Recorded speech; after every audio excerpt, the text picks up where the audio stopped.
हाय बच्चों, कैसे हैं आप। तो आज हम अपना करंट इलेक्ट्रिसिटी का नेक्स्ट टॉपिक स्टार्ट कर रहे हैं और काफ़ी प्यारा सा और काफ़ी इम्पोर्टेंट टॉपिक है जो जिसमें आपको काफ़ी मज़ा आने वाला है टॉपिक इसमें पढ़ने में। तो ये टॉपिक है आपका effect of resistance on temperature. मतलब जो टेम्परेचर होता है वो रेजिस्टेंस के ऊपर में क्या इफेक्ट करता है, ठीक है। उसके बारे में हम लोग इस टॉपिक में डिटेल से पढ़ेंगे बच्चों। और काफ़ी इम्पोर्टेंट टॉपिक है। जो भी आपके एग्जाम्स वगैरह होते हैं उसमें इस टॉपिक से काफ़ी सारे क्वेश्चंस पूछे जाते हैं। तो चलिए हम टॉपिक स्टार्ट कर रहे हैं अपना effect of resistance on temperature. तो सबसे पहले बच्चों जो रेजिस्टेंस होता है, तो रेजिस्टेंस का फॉर्मूला हम लोग पढ़े हैं। R is equal to M M बटा N E square tau into L upon A. मेरा फॉर्मूला क्या है बच्चों? एम बटा N E square tau into L upon ए।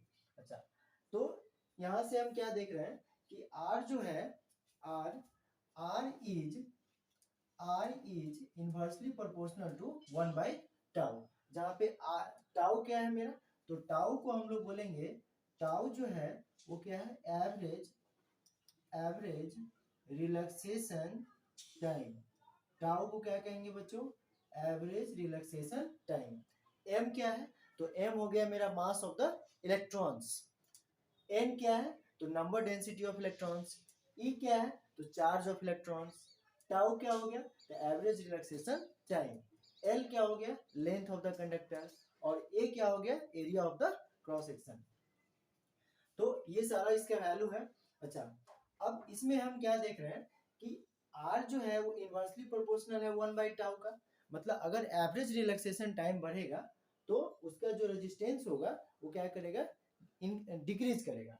अगर इस वैल्यू को हम बढ़ाते हैं तो ये वैल्यू क्या हो जाएगा, ऑटोमेटिक धीरे धीरे कम होते चला जाएगा।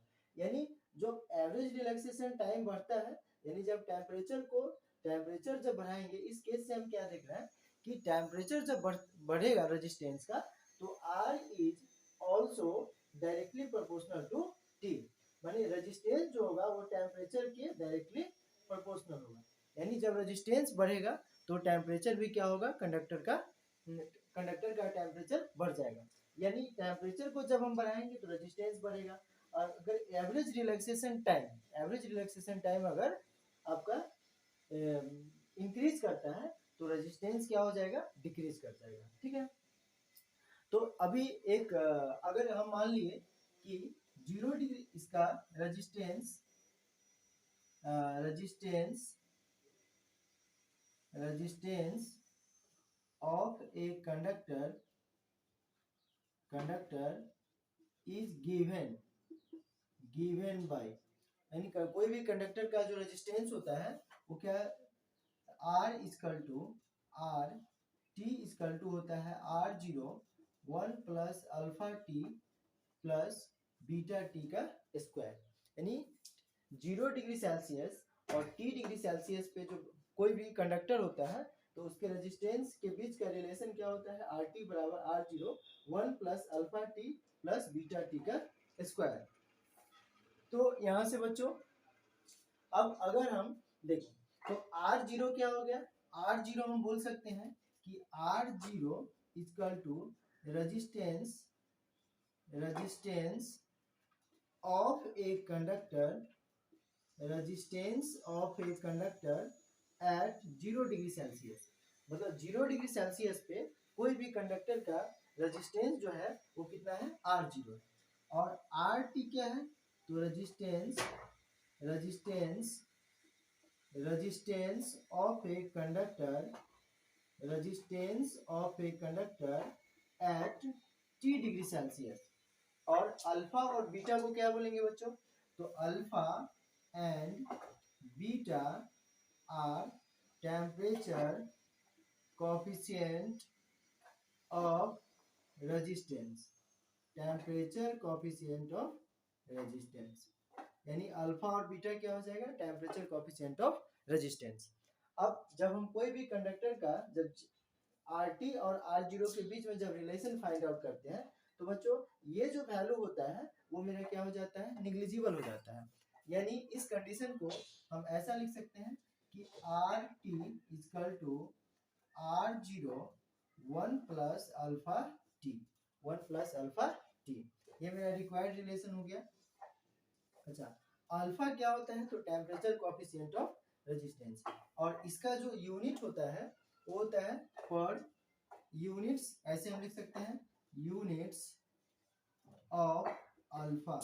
अल्फा का यूनिट होता है पर केल्विन और पर डिग्री सेल्सियस, पर डिग्री सेल्सियस, यानी ये क्या हो गया, टेम्परेचर कोएफिशिएंट ऑफ रेजिस्टेंस। अच्छा, अब मान लिए बच्चों कि कोई भी जो कंडक्टर है, तो अगर हम T डिग्री सेल्सियस पे T1 इफ कोई कंडक्टर है, तो कंडक्टर का एट T1 डिग्री सेल्सियस पे रेजिस्टेंस मेरा कितना है, रेजिस्टेंस R1 है। कोई भी कंडक्टर है जिसका T1 डिग्री सेल्सियस पे रेजिस्टेंस कितना है, R1 है। एट T2 डिग्री सेल्सियस पे रेजिस्टेंस कितना है बच्चों, R2 है। तो इस फॉर्मूला से हम रिलेशन क्या देख रहे हैं, अगर कोई भी कंडक्टर का T1 डिग्री सेल्सियस पे रेजिस्टेंस R1 है और T2 डिग्री सेल्सियस पे रेजिस्टेंस कितना है, R2 है, तो इसको हम ऐसे लिख सकते हैं, इस कंडीशन से क्या लिख सकते हैं बच्चों, तो R1 is equal to R0 1 plus alpha into T1, 1 plus alpha into T1। तो ये मेरा हो गया बच्चों फर्स्ट कंडीशन, इसको हम फर्स्ट इक्वेशन मान लेंगे।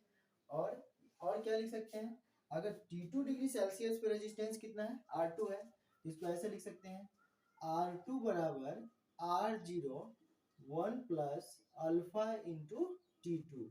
ये क्या हो गया, इक्वेशन सेकेंड हो गया।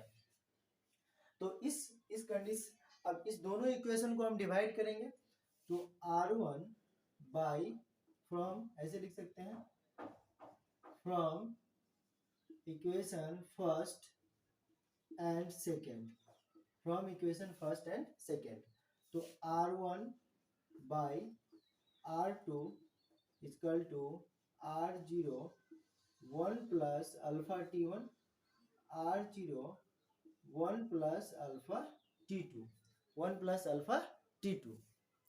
तो यहाँ से R0 से R0 कैंसिल हो जाएगा, तो इसको हम लोग क्या लिखेंगे, R1 by R2 1 plus alpha T1 by 1 plus alpha T2।